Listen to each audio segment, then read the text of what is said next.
guesses as to what these are down in the comments.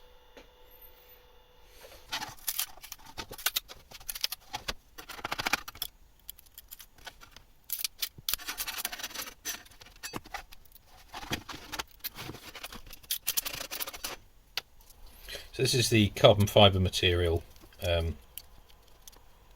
PET-CF, so basically milk bottles with bits of carbon fibre in.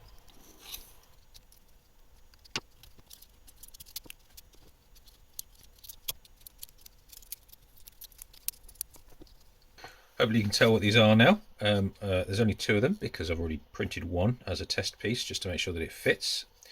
Now, a normal person would probably make these out of either a sheet of aluminium or a sheet of copper, but of course normal people don't make video advent calendars, and I'm running out of time, so I took the easy way out and decided to 3D print them.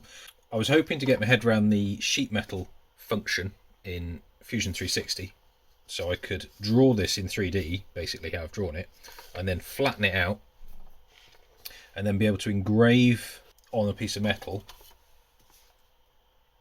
the outline, but also the fold lines, to make it easy for me to then fold it up.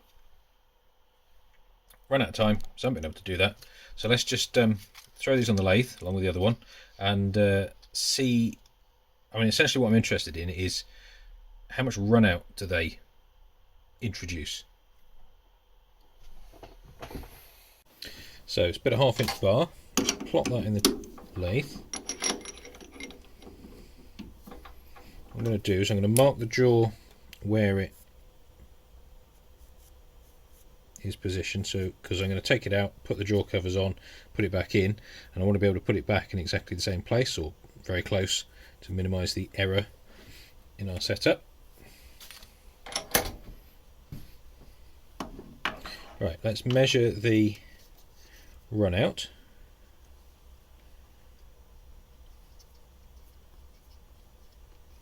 If I do a mark just here, I'll know that's where the indicator goes.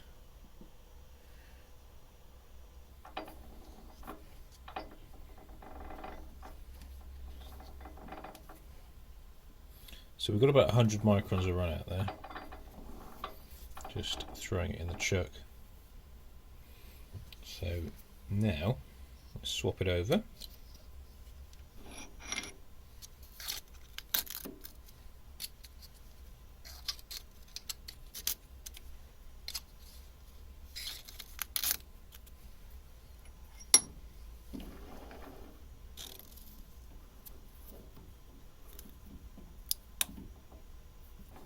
Oh,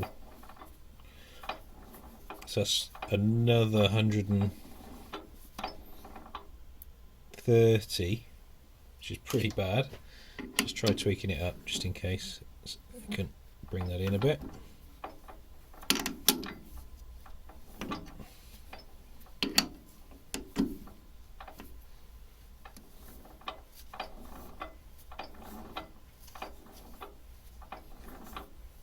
So we've got, actually tightened up, that's 130 microns, so it's slightly worse than without. So that's taught me two things. One, my chuck is pretty bad in that it's got 100 microns of run out, and two, these things don't add too much, which is kind of good to know. I'm now wondering why it's so bad, because I'm sure it wasn't so bad. Probably a good idea if I just take a cut, make sure that these can actually hold the material and it doesn't slip under load.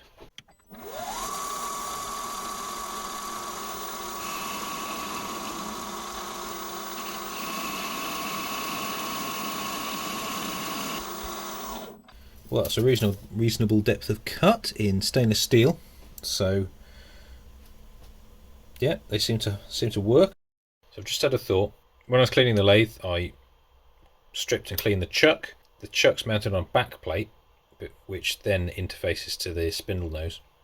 There are 3 possible positions that this could have gone on the back plate, and I'm wondering whether that might be the cause of the excess run out, so let's quickly try the other two positions.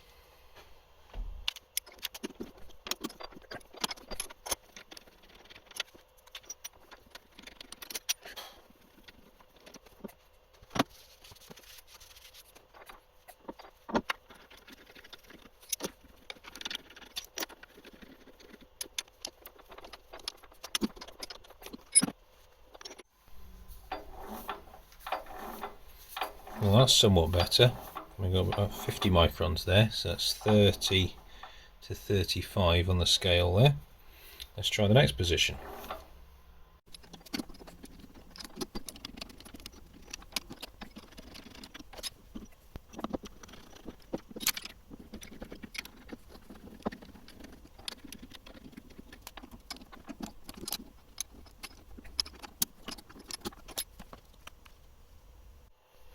So the third position, I was getting about 80 microns of run out, which is pretty close to what I was getting the first time around, which was about 100. So the second position was 50-ish. So I'm going to switch back to that position and we will try tapping it with a hammer.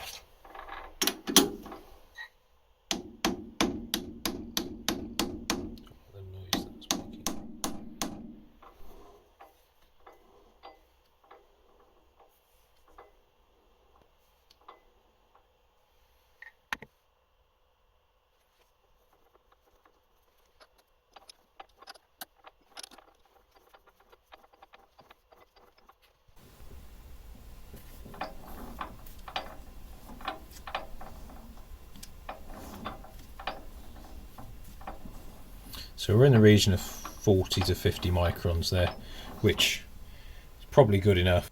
Now I'm a bit happier to grind the jaws.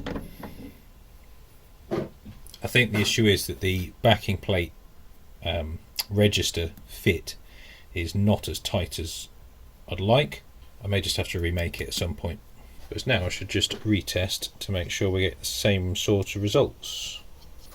I haven't numbered these jaw covers, so this is just random. Oops.